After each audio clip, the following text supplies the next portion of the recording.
12 June 1996 নজিরবিহীন দৃষ্টান্ত স্থাপন করে জাতীয় সংসদ নির্বাচন অনুষ্ঠিত হলো।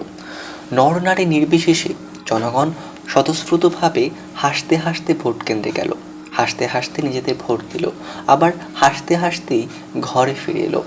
সন্ধ্যার পর বাংলাদেশ টেলিভিশনে নির্বাচনী ফলাফল ঘোষণা শুরু হলো। প্রথম দিকে দেখা গেল আওয়ামী লীগ বেশ এগিয়ে রয়েছে।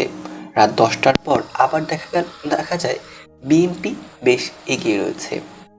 প্রথম দিকের ঘোষিত নির্বাচনী ফলাফলে বঙ্গবন্ধু কন্যা শেখ হাসিনা সহ উপস্থিত সকলেই বেশ পুলকিত হতে থাকেন। কিন্তু রাত 10টার পরের ঘোষিত ফলাফলে সকলেই চিন্তিত হয়ে পড়েন। রাত প্রায় 12টার দিকে শেখ হাসিনা তার উপর হামলা হতে পারে এই কথা বলে তার বাসায় উপস্থিত সকলকে চলে যেতে বলেন। বাইরের সকলে চলে যাওয়ার ফলে শেখ হাসিনার ধানমন্ডি ৫৪ নম্বর বাসাটি নীরব হয়ে যায়। রাত 1টার দিকে প্রধান নির্বাচন কমিশনার মোহাম্মদ আবু হেনা অন্য একজনকে সঙ্গে নিয়ে বঙ্গবন্ধু কন্যা শেখ হাসিনার বাসায় আসেন এবং প্রায় 1 ঘন্টা একান্ত গোপন বৈঠক শেষে